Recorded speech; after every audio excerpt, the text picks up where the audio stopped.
সকলোকে নমস্কাৰ বুলি কৈ দোকানত বহাৰ পৰাই আৰম্ভ কৰি দিছোঁ। যিহেতু আজি মই দোকানত অকমান দেৰি বহিলোঁ ৰাতিপুৱা সময়, লগতে ধূপ ধূনা দি আজৰি হ'লোঁ। লগতে আপোনালোকলৈ আজি স্পেচিয়েল এটা ৰেচিপিও লৈ আহিছোঁ। থাম্বনেইলখন দেখি গমেই পাইছে চাগে কিহৰ ৰেচিপি। যি কি নহওক আহকচোন আৰম্ভ কৰিছোঁ। বৰ্তমান মই কাটি আছোঁ পিঁয়াজ, এইফালে বনাই আছে খাজা। অকণমান কেমেৰাটো পকাই দেখুৱাইছোঁ আৰু বাকী সকলোৱে কামে কামে ব্যস্ত। এয়া ঢেকীয়া, লগতে গাখীৰ, এইফালে উতলি আছে পুৰি চব্জি। আপোনালোকক অকণকৈ সকলোখিনি অকাই পকাই দেখুৱাই আছোঁ।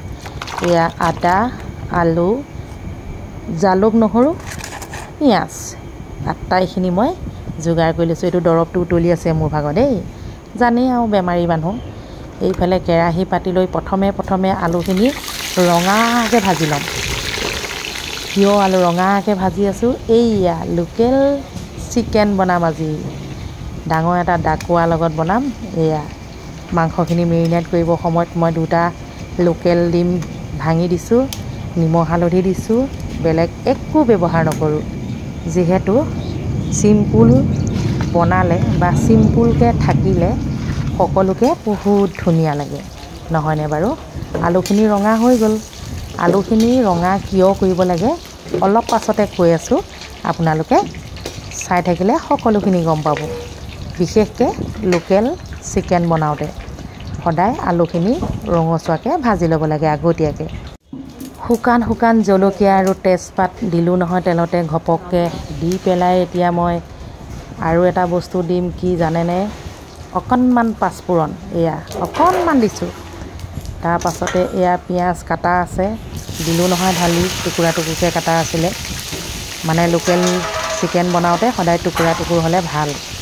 অকণমান লৰফৰকৈ এতিয়া ভাজি ল'ম, ৰঙা হ'বলৈ নিদিওঁ। কিয় কওকচোন?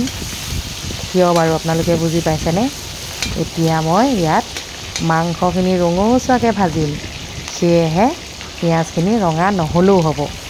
অলপ পাছতে মাংস লগতে গলি সুন্দৰকৈ ৰঙা হৈ যাব।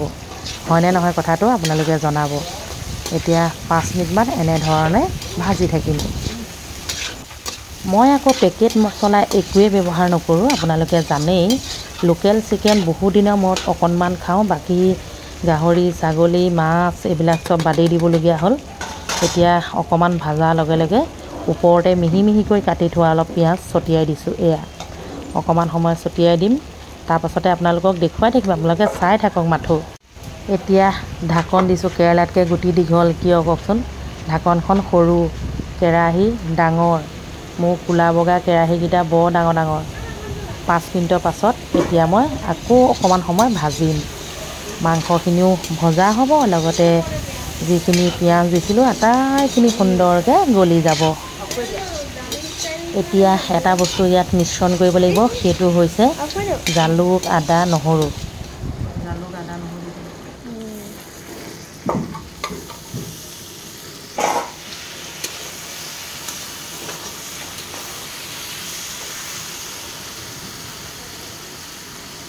লোকেল মুৰ্গীত অকণমান জালুক দিলে বহুত ধুনীয়া লাগে। যিকোনো মাছ মাংসতে দিব পাৰি, যিহেতু অলপ চৰ্দি লাগি থাকিলেও ভাল, গা বিষ থাকিলেও অকণমান কাটে। জালুকটো মানে মছলা ৰজা হয়, নহয়নে বাৰু? এতিয়া মই চিকটা মানুহ যে, তাত মছলা লাগি আছিলে, সেয়েহে অকণমান পানী দি একদম মদালি দি দিলোঁ আৰু। এতিয়া নিমখ অকণমান দি দিছোঁ, নিমখ কম লাগিছিলে।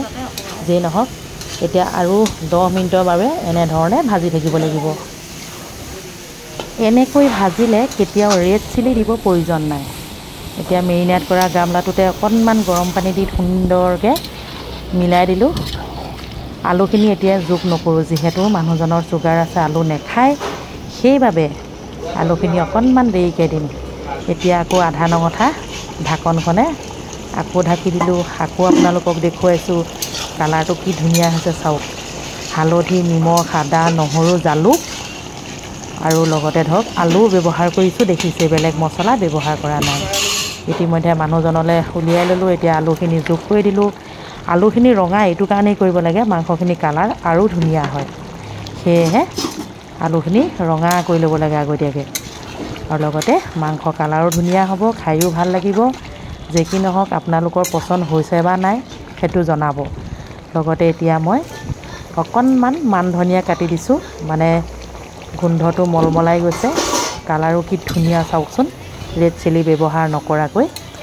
লগতে এতিয়া দুপৰীয়া সময়, আপোনালোকৰ এই ৰেচিপিটো যদি পচন্দ হ'ল অকণমান শ্বেয়াৰ কৰিব, লাইক কমেণ্ট কৰিব, বন্ধুবৰ্গৰ লগত অকণমান শ্বেয়াৰ কৰিব। এয়া চাওক ল'ৰাটোৱে খাবলৈ লৈছে, ময়ো ভাত কেইটামান বাঢ়ি আনিছোঁ, যিহেতু পেটে কাওঁ কাওঁ কাওঁ কাওঁ কৰিছে মুৰ্গী মাংস দেখি। আজিলৈ আহিছোঁ, বাই বাই, আকৌ লগ পাম।